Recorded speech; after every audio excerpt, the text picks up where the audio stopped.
It is now my pleasure to call on Ambassador Heyman to deliver our commencement address. Ambassador? Thank you. Good evening. Good evening, Provost Downs, members of the Niagara University Board of Trustees, member of the President's Cabinet, members of the administration and faculty, families, friends, honored guests, and to the students. Congratulations on your graduation. I feel so honored to be here and truly thank you for all allowing me the privilege to be part of today's celebration. You see, one small correction in my introduction, I actually was born here in upstate New York, just a few hours down the road in Elmira. So for me, it's a great privilege to be back. Now, I'm sure over the past few years when you mentioned that you were studying your graduate degree at Niagara University, too often someone would make a comment about Niagara Falls. It happens. It happens when you live 4 miles from such an iconic place. Although I can imagine maybe sometimes it got a bit annoying. You see, I went to school in Nashville, and I felt the same way when people would inevitably ask me about country music all the time. Now, that being said, I'm going to follow the trend just to mention that there's something incredibly poetic for me about this majestic wonder, straddling the border between the US and Canada, measuring almost 188 feet at its peak height, with almost 6 million cubic feet of water pouring over every minute that crest line. And yes, I'm in the US, so I'm going to use our beloved standard measurement units. And as U.S. Ambassador to Canada, Niagara Falls represents to me yet another treasure our two countries share together. You know, I've spent a lot of time thinking about this address. How can I best contribute to this moment in your life, already filled with so much meaning and anticipation? First of all, let me start saying that after years as a businessman and a year as ambassador, I can now introduce myself as doctor. Now, this doctor has made my mother back in Arizona very proud. It's also fulfilled a secret lifelong dream of mine. So it's a little known fact, but when I enrolled in Vanderbilt University, I was going to be a doctor. And I signed up for all the prerequisites, physics, chemistry, biology, ready to take on the world of medicine. And after merely a semester of science courses, endless hours of studying, altogether too little sleep, I opened my grade report. And to my dismay and shame, I had received a D in chemistry. My parents, unimpressed by my nascent GPA, a number too low to publicly disclose here today, and feeling the sting of what I considered an outright failure, I decided to change my major to business. This experience, an early one, led me to an understanding of an essential lesson. You will fail at things. Everyone does.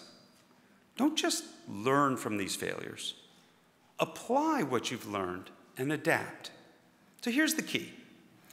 You have to know what's important to you, who you are, and what you want. God, I know that sounds so simple, but it's absolutely crucial to define these three things. This will become your core, and if you trust in that core, no matter the size of the setback, you will recover. Knowing this core will also help you find the perspective needed to see the whole picture, even when the details of day-to-day life can be sometimes overwhelming. Perspective, though, can be tricky. A few months ago at dinner with Vicky, my wife, some of our friends pulled out an iPhone, which showed a BuzzFeed article with a large photo of what I see as a black and blue dress. But, of course, I hear my wife say, "But it's white and gold." A debate ensued. What color was this dress? And I'm sure you all have your own opinion. See, I've heard the science behind the dress, the phenomenon of color consistency, and the ways in which our eyes and brains interpret colors. But I was struck by just that simple metaphor. You see, there are a number of situations where I've encountered in which two people evaluate the same fact pattern and see completely different things. This has occurred throughout my life with my wife, she can attest to that, with my kids, in Chicago, and certainly in my first year as U.S. Ambassador. Everyone brings his or her own perspective, values, judgments to situations. So, take the time to ask questions, to listen, to get a better sense of someone else's viewpoint. Doing so will serve you well personally and professionally. Life becomes about learning from all sources. For about the first 2 decades of life, we learn mostly in an academic context, in a relatively controlled environment through exams, presentations, discussions, research papers. At this point, you all know that your learning will continue, though.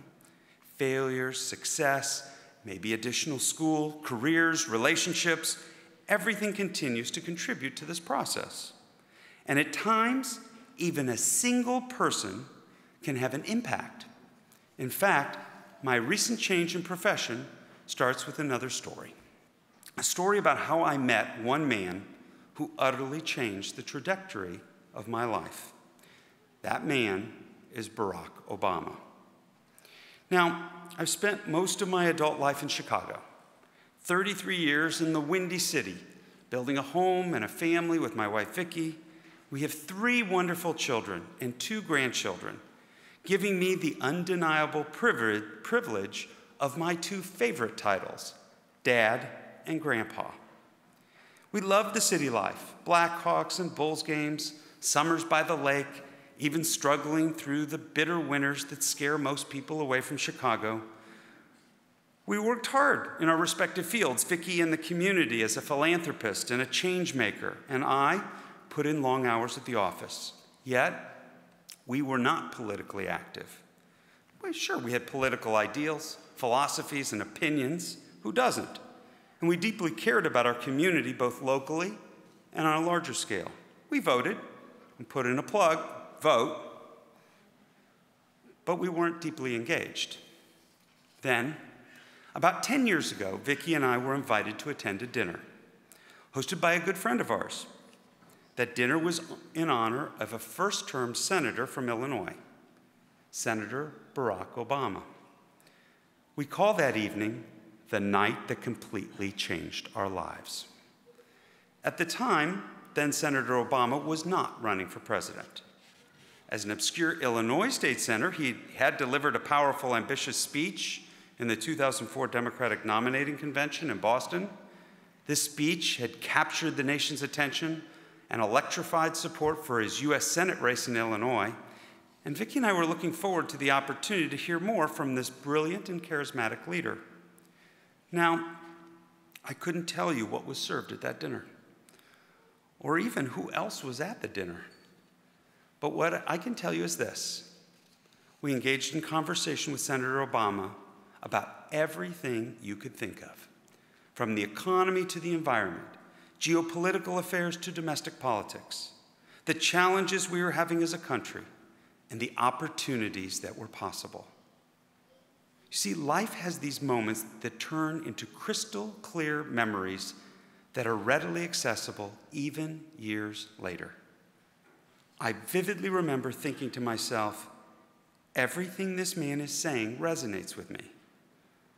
When we challenged him on any subject, his answer was thoughtful, well-reasoned, and articulated with clarity.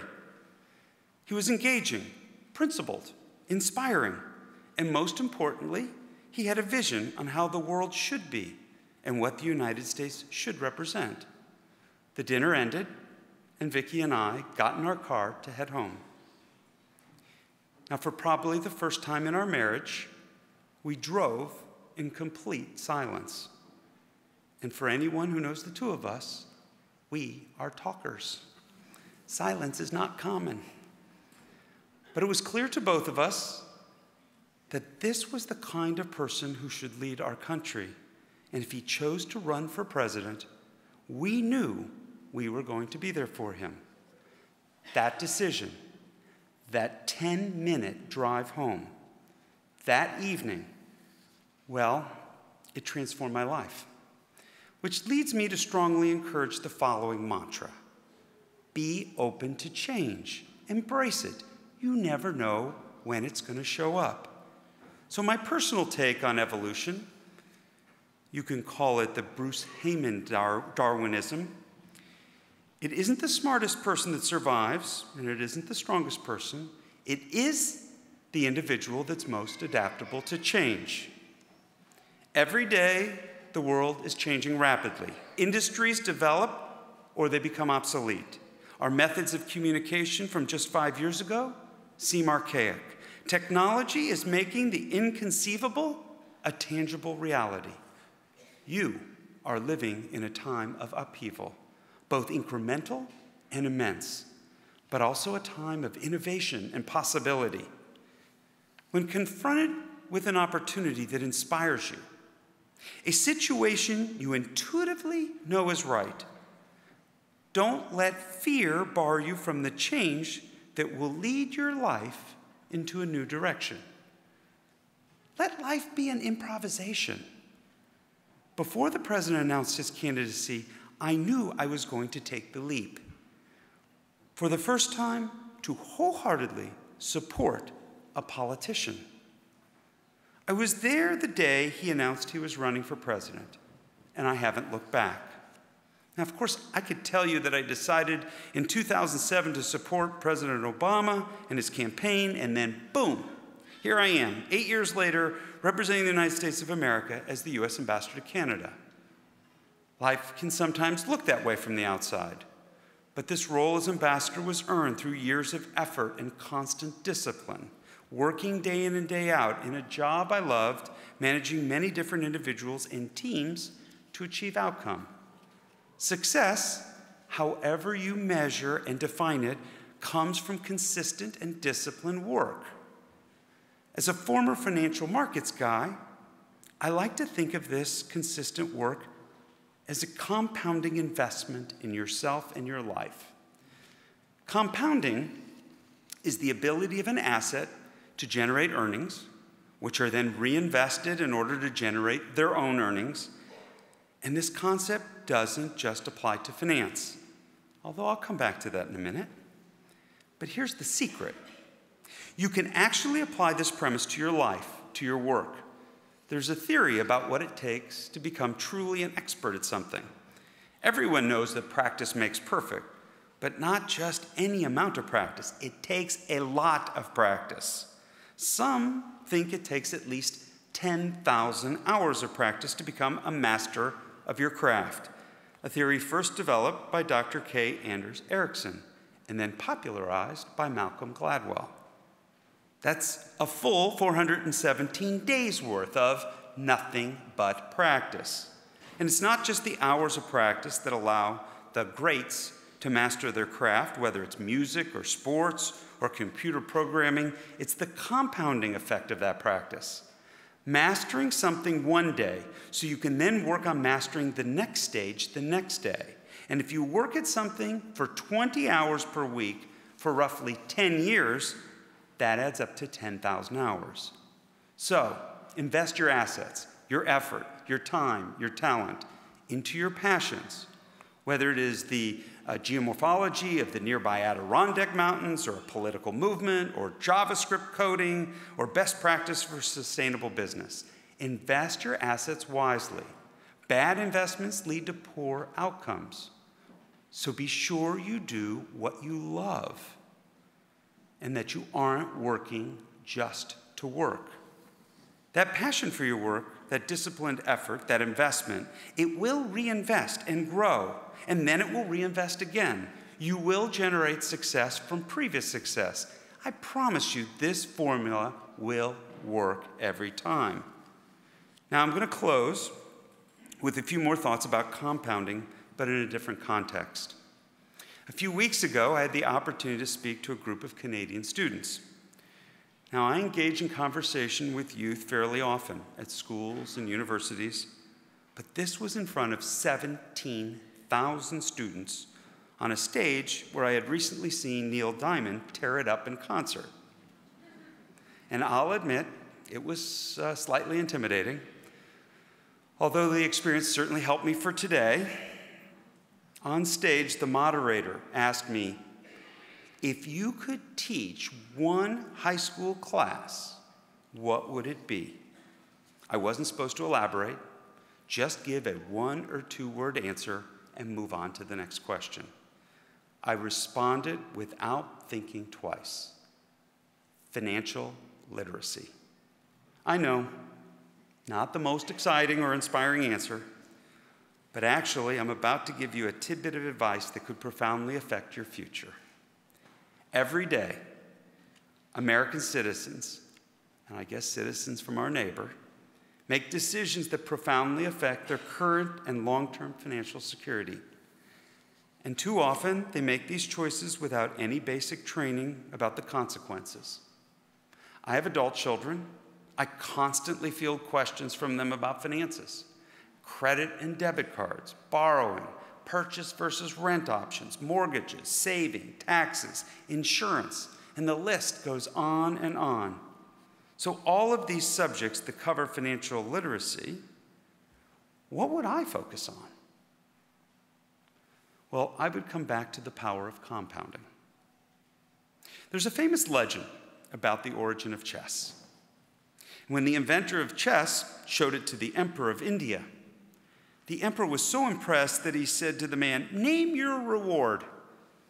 And the inventor replied, "Give me 1 grain of rice for the first square, 2 grains of rice for the next square, 4 grains of rice for the next, 8 for the next, and so on, for all 64 squares, each square having double the number of grains on the square before."